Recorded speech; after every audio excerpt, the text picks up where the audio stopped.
channel edukasi Kristen untuk memperdalam iman kepada Kristus Yesus Tuhan.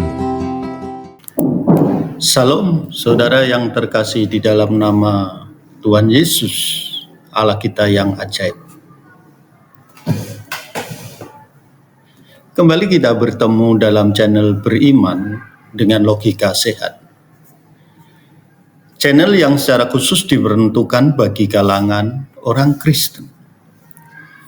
Saudaraku, dalam kesempatan ini kita akan belajar bersama perihal Melkisedek, antara fakta dan mitos.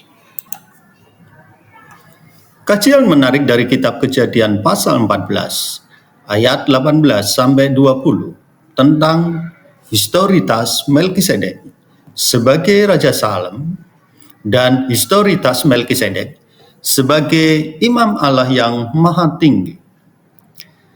Kajian Melkisedek cukup menarik untuk disimak ataupun dijadikan diskusi dalam wacana teologi di masa kini.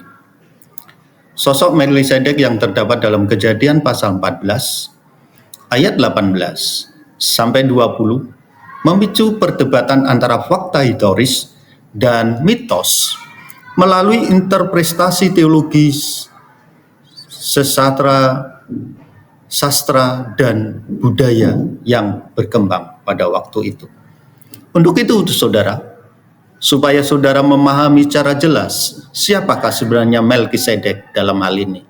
Apakah betul-betul adalah seseorang yang secara fakta dinyatakan sebagai seorang raja dan imam, atau itu hanya sebuah mitos? Mitos dalam arti dia hanya sebuah sosok yang diceritakan bab sebagai legenda-legenda yang terjadi di masa lalu, atau hanyalah sebuah pribadi yang digunakan sebagai penggambaran Sang Firman atau Kristus di masa Perjanjian Lama. Untuk itu saudara jangan di-skip agar saudara tidak gagal paham dalam mengikuti dan mempelajari materi yang disajikan channel beriman dengan logika sehat. Fakta sejarah yang terjadi, saudara. Melkisedek muncul secara tiba-tiba dalam narasi pertemuan dengan Abraham setelah kemenangannya dalam pertempurannya. Melkisedek sebagai Raja Salem, dalam hal ini nama kuno Yerusalem, dan Imam Allah yang Maha Tinggi, El Elyon, tidak pernah dituliskan mengenai silsilah kelahiran atau kematiannya, yang tidak lazim untuk tokoh penting dalam tradisi Yahudi. Fakta sejarah ini seolah-olah ditutupi dengan mitos yang berkembang melalui interpretasi di luar teks Alkitab. Saudara nanti bisa buka di dalam kitab Mazmur, saudara bisa siapkan Alkitab saudara pribadi lepas pribadi, dan bisa membuka kitab Mazmur pasal yang 110. Di situ ada sebuah teks, ada sebuah kata yang tertulis imam menurut peraturan Melkisedek. Digunakan sebagai simbol keimamatan yang abadi, yang berasal bukan dari garis keturunan Lewi. Selain berdasarkan teks tersebut, dalam teks Ibrani pasal 7 ayat 3 dikatakan, Melkisedek digambarkan sebagai pribadi tanpa awal dan tanpa akhir. Bahkan dikatakan dia tidak berbapa dan dia tidak beribu. Menjadi sebuah prototip bagi Sang Firman, Yesus Kristus. Ini merupakan tafsir teologis secara rohani, memiliki makna kerohanian, ketimbang klaim historis yang terjadi di masa-masa Perjanjian Lama. Untuk itu saudara perlu mempertanyakan kembali, lalu bagaimana dengan teks Kejadian pasal 14 ayat 18 sampai 20. Saudara perlu memberikan batasan khusus pada bagian teks berikut ini, Kejadian pasal 14 ayat 18 sampai 20 yang menjelaskan Melkisedek untuk itu perlu diperhatikan setiap ayat demi ayat. Saudaraku, sebelum saya melanjutkan pembahasan ini, jangan lupa saudara untuk tidak men-skip tayangan ini. Ini sangat penting bagi kita, supaya kita betul-betul mengerti tentang fakta yang terjadi di dalam Alkitab adalah sebuah fakta yang nyata secara sejarah, dan itu ditulis dalam firman Tuhan yang berotoritas. Dan jangan lupa untuk subscribe tayang ini. Saudara boleh memberikan komentar sehingga saya bisa memberikan tayangan-tayangan materi yang lebih baik lagi. Saudaraku, mari kita perhatikan teks di dalam ayat 18. Dikatakan Melkisedek, Raja Salem, membawa roti dan anggur. Ia seorang imam yang besar. Apabila kita melihat dari nat aslinya, saudara bisa perhatikan teks yang saya kutip dalam kotak warna merah. Apabila dibaca, di situ dikatakan Melkisedek, Melek Salem, yang diartikan secara harfiah, dan Melkisedek Raja Salem. Sedangkan kotak yang berwarna biru, di situ saya beri kotak dengan gambar warna yang berbeda. Kita bisa perhatikan di situ dikatakan dalam teks aslinya Wehu Kohen Le El Elyon, yang diartikan dia imam Allah yang maha tinggi, El Elyon.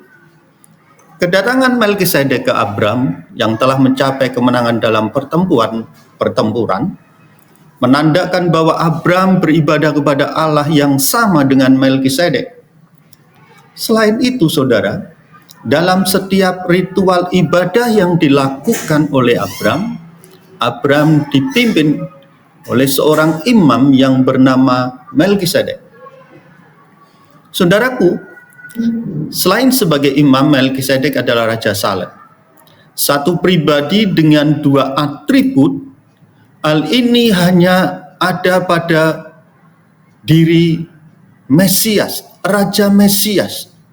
Dia adalah raja sekaligus imam yang besar yang sedang dinanti-nantikan oleh kaum Yahudi. Dialah raja dan imam bagi kaum Yahudi.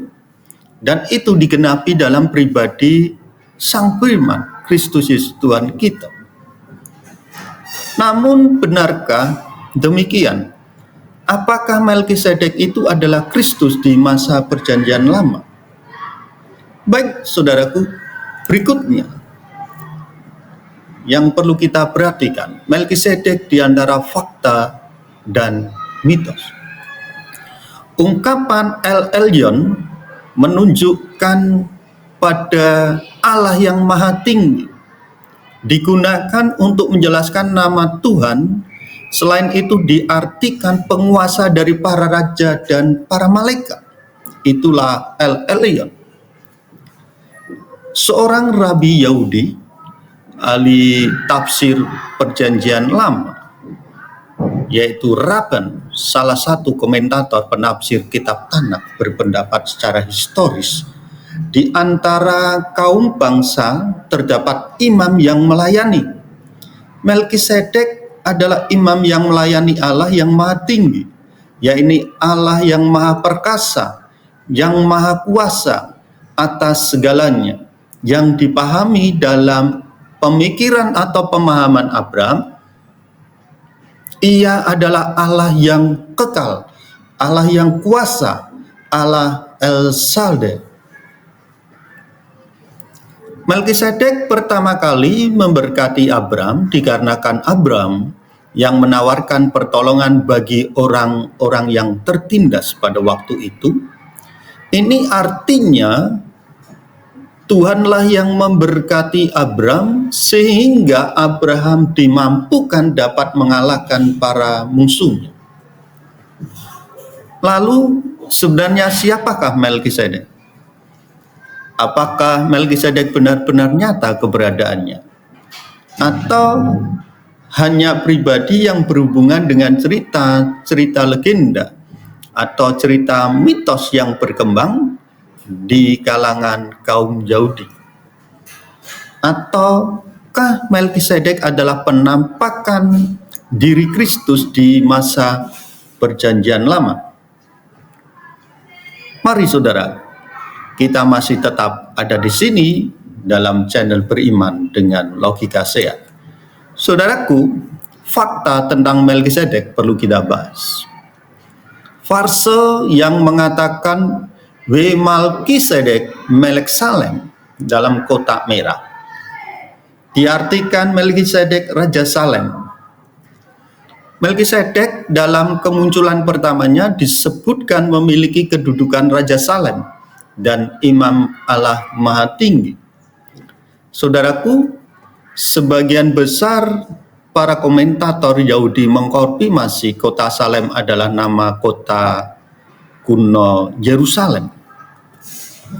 Salah satu seorang rabi Yahudi, ahli tafsir kitab Perjanjian Lama yang bernama Isra, dia mengatakan demikian, Perjanjian Lama yang mendasarkan pada tata bahasa dan filosofi Ibrani, setiap tafsirannya bertujuan untuk menemukan arti pesat, yaitu makna kontekstual dari teks tersebut.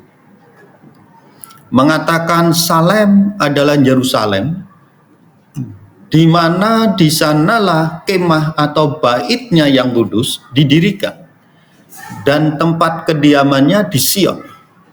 Seperti tertulis dalam kitab Mazmur pasal 76 ayat 2. Di situ dikatakan dalam firman Tuhan, kemahnya ada di Salem dan kediamannya di Sion. Ditegaskan dalam Talmud Bereshit Rabbah pasal 43 ayat 6, yaitu sebuah targum kuno, diungkapkan siapakah Melkisedek sebenarnya. Sebenarnya dengan penjelasan dalam kitab Targum kuno atau terjemahan interpretasi bahasa Aram, mengidentifikasikan Melkisedek sebagai Sem putra Nuh. Sem adalah salah satu mata rantai yang menyatakan atau menyampaikan tradisi-tradisi keilahian yang berasal dari Adam. Saudara juga perlu membaca tentang berkat Nuh kepada Sem dalam Kejadian pasal 9 ayat 26. Di situ dikatakan oleh Nuh kepada Sem ketika Nuh memberkati, terpujilah Allah Sem. Ada sebuah indikasi bahwa Sem itu meneruskan tradisi penyembahan yang benar secara monoteisme yang dilakukan secara turun-temurun dari Adam hingga sampai Nuh dan kepada Sem. Saudaraku, tentu kita bertanya-tanya, benarkah adanya kesaksian yang lain di luar Alkitab yang menyatakan tentang hal ini? Kita mau perhatikan kesaksian kitab-kitab kuno Yahudi. Tradisi ini diwariskan secara hati-hati dari generasi ke generasi. Bahkan dalam Midrash menuliskan jikalau Sem dalam kesempurnaan kerohaniannya, sehingga ia terlahir dalam keadaan telah disunat. Bereshit Rabbah pasal 26 ayat 3 menjelaskan Nuh memperanakan 3 orang putra, yaitu Sem, Ham, dan Yafet. Penulisan Sem yang disebut sebagai anak Nuh dikarenakan keistimewaan Sem, yakni kesalahan Sem yang lahir dalam kondisi disunat, orang yang diberkati oleh Yang Maha Kudus. Ditegaskan juga di dalam Midrash Tehillim pasal 76 ayat 2, di situ dituliskan, Tuhan meletakkan kemahnya di Salem, dan di sanalah Melkisedek, Raja Salem, sebagaimana ditulis dalam Kejadian pasal 14 ayat 18. Dialah Sem putra Nuh, seorang imam Allah yang maha tinggi, seperti berkat Nuh atas Yafet yang mengatakan, semoga Tuhan memperluas Yafet dan semoga dia tinggal di kemah-kemah Sem. Kejadian pasal 9 ayat 27. Bahwa dia tinggal di kemahnya menunjukkan jikalau dia melayaninya. Sebagaimana mereka menerjemahkan ke dalam bahasa Aram, dan dia adalah seorang imam bagi Tuhan yang maha tinggi. Sebagaimana dia melayani di hadapan Tuhan yang maha tinggi. Ini adalah Sem. Targum Jonathan, Kejadian pasal 14 ayat 18. Lalu Melkisedek yang adalah Sem, anak Nuh, Raja Yerusalem, keluar menemui Abram dan membawa roti dan anggur kepadanya. Selama waktu itu ia melayani di hadapan Allah yang maha tinggi. Sem masih diberi kesempatan oleh Tuhan hingga sampai pada generasi keempat atau kelima setelah peristiwa banjir bah. Sem meninggal di usia 600 tahun dan memperanakkan Apraksa di usia 100, yaitu 2 tahun setelah banjir bah. Sehingga banjir bah selesai, Sem pada waktu itu usianya 98 tahun, dan 2 tahun setelah banjir bah, ia memperanakkan seorang anak, Arpaksa. Saudara, jika demikian, bagaimana dengan ungkapan dalam Ibrani pasal 7 ayat 3? Firman Tuhan mengatakan, ia tidak berbapak, tidak beribu, tidak bersisilah, harinya tidak berawal, dan hidupnya tidak berkesudahan. Dan karena ia dijadikan sama dengan anak Allah, ia tetap menjadi imam sampai selama-lamanya. Tentu saja, saudara semakin dibingungkan mengenai hal ini. Baiklah saudara, saya akan menjelaskan hal masalah teologis tersebut dalam tayangan berikutnya. Untuk itu, saudara tetaplah dengan setia mengikuti channel Beriman dengan Logika Sehat, karena saya akan memberikan tayangan edukasi Kristen yang sehat. Tuhan Yesus memberkati.